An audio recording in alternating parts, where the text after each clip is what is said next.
I'm recording this just back to back. Anyway, last video I was speaking about love life, and it's kind of all over the place, and at the same time it is not, because it's the way I think. So I'll just like I just like keep on going forward on everything that's just in my mind right now. It's just kind of a diary for me. So I was speaking about love. Um, you again. I just want to say, when you have anxiety, when you are trapped onto yourself, and you love someone, there's things you as a person needs to do to be with someone. There's things you need to try, and you need to and there's things you need to have to do. They say the first one that I would speak about is just that believe in that person. Believe in them. Don't give them the benefit of the doubt. Give them trust. Give them the time to adjust themselves to you. If they're with you, if they're with you, you love them and they love you. If they're with you, it's because they love you, and it's because most likely they know what's happening to you, and they want to help you with it. So you need to give something from yourself to them. Give them trust. Give them acceptance. Give them time. And for that other person that is with you, you need to give them comprehension, love, details, small details. For me, a simple good morning message, and in Spanish we say te quiero. It's kind of like I love you, but it's not precisely I love you. It's like one step backwards. It's like I care for you. That one detail, that one message that you may wake up to can change the entirety of your day. Can just makes you seem like your anxiety is powerless for at least a short time. You can make that person feel like they are okay because you are there. And the person that has anxiety needs to understand that the person you love is there with you, is there for you. Now, when you love someone with anxiety and you yourself have anxiety, I don't think that's a recipe for disaster. I think both sides can understand each other and can help each other, because all anxiety is not the same. You're not feeling the same way that the other person is feeling, but what can you and your couple, both with anxiety, what can you do for each other? The answer is basically just listen.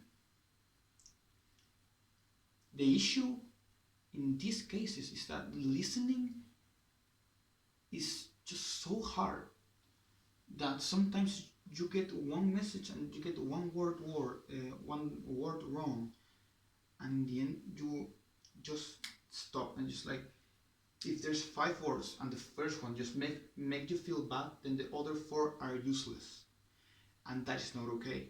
You need to listen to the whole sentence. You need to listen to the whole context of the thing, so you understand what they're saying. They may not be saying I hate you. They may be saying I hate ice cream or something like that. I don't know which one's worse. But the thing is that I don't like when you do blank. I do like when you do blank. It's a conversation that it's not an attack. It's a conversation, and you need to understand that. Both sides need to understand that, because when they're saying that to you, you need to understand that it's not an attack. And when they're saying that to you, and you're speaking back to them, they need to understand that that's not an attack.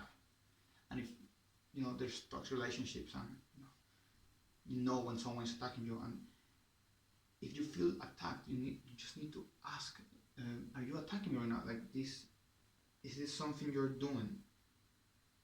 And just carefully reply, no, that's not what I'm doing. I'm sorry if it made you feel that way. Apologizing for small details makes it easier later, so you don't have to apologize for them. But starting somewhere small is always a nice way. You need to start somewhere small. You need to. I sorry I said that because it made you feel bad. I'm sorry I acted that way. I understand that's wrong.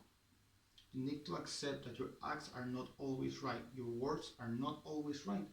And comprehension comes from forgiveness, and comes from speaking, and comes from the other person listening carefully to your words and transmitting their thoughts, their sorrow, and their feelings to you.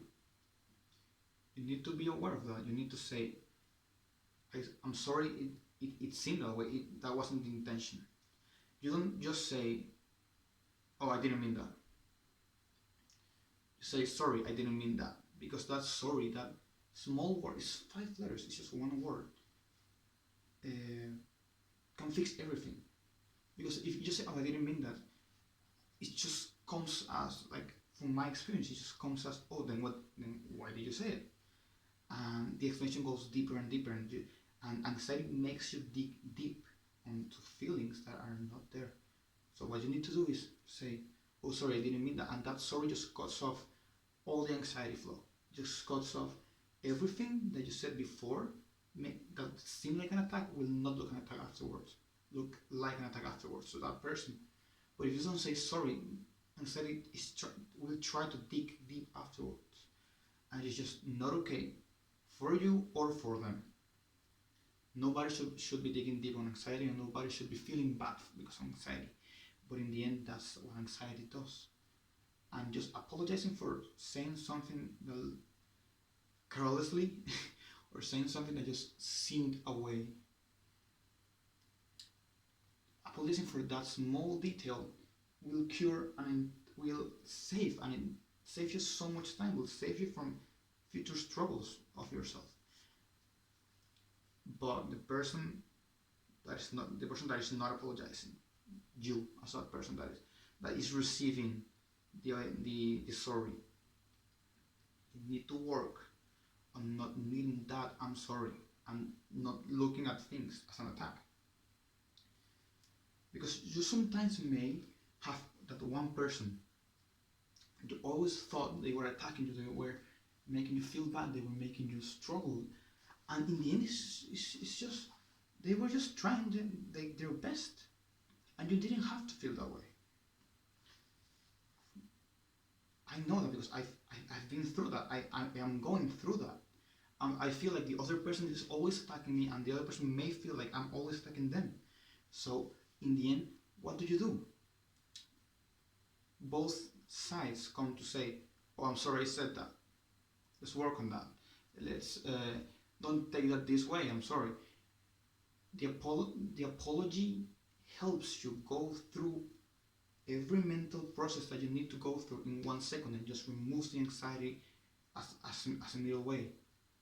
Because you cannot dig deep after someone else apologizes, and you know that apology is true. How do you know that apology is true? Maybe you don't. But you need to work on that. You need to work on knowing and thinking that what the other person is apologizing for is truth. Obviously, if they can making the same mistake, then you need to have a talk with that person. But when if they apologize, you give them that trust, like the benefit of the doubt, that trust again. You cannot remove some, like, you build trust over the years and you lose it in a second, but anxiety makes you lose that trust in less than a second, and it just makes you suffer because of small details, and you cannot accept that for yourself. So in the end, apologizing and then working on you to not having to receive an apology, and just understanding the other person. but that other person needs to accept their mistakes and say, "Oh, I'm sorry, I said that." You know, like having anxiety doesn't make you crazy. Having anxiety doesn't make you um, violent. Doesn't make you raging. Doesn't it doesn't drive you. But you need to, like, you as a person that is apologizing, you need to accept that if someone is saying, "Oh, that felt this way, I don't like that," then you just say, "Oh, I didn't mean that. Sorry, I didn't mean it that way," or I didn't mean it that way. I'm sorry, and that's it. You remove the entirety of the issue with two words. "I'm sorry," and that's okay, and that's all you need to do. Just save yourself air, writing time, or air to defend yourself. Because why? If you didn't mean that, then why did you say it that way? The "I'm sorry" part just removes all of that. Just takes it out of the equation, and then you can just move on forward, rethink your thoughts or whatever. Having that is important. And yeah, I think that's almost everything that I have in mind over this subject. Fall in love, give love, share that love, and don't do what I did and give that love away because of your anxiety. Because in the end, anxiety makes you think so much about what's gonna happen and what's not gonna happen that you miss what's happening. And the truth is, what is happening may be the greatest thing in your life, and you just don't know it. And if you let your anxiety drive you forward, you're gonna miss that. I feel like I missed that. I'm not gonna give that up because I believe in more than just myself. I believe on the feelings that I have. I believe on the other person. I believe in everything. I believe that it will all be okay. At some point in my life, I believe so. And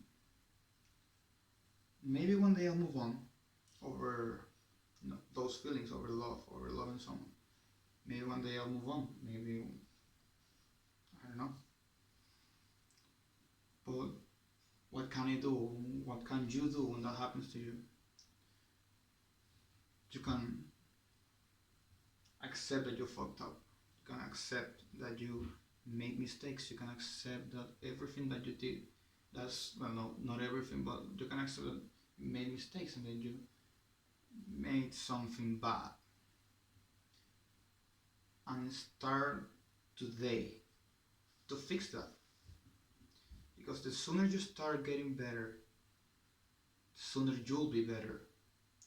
And I know that seems like a worthless quote, but in the end, it is true. Because if you live for tomorrow what you can do today, then you are missing a day. You have to start. I know I won't move on or something, but in the end, what do I know? That I can work on myself, that I can move forward, that I can be better, that I can do better, and that I need to do better. And if you have anxiety, you need to do better. You need to make yourself strong and take a leap of faith on yourself, on that person that you love, if they're asking for you. You need to take that leap. You need to be strong. Because being strong is what you can do for yourself. Working on yourself is what you can do for yourself. So do what you can do for yourself to make you feel better.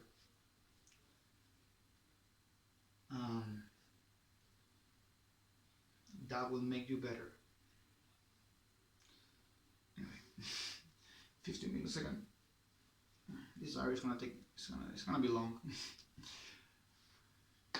Thank you for watching. Do better, survive, and live.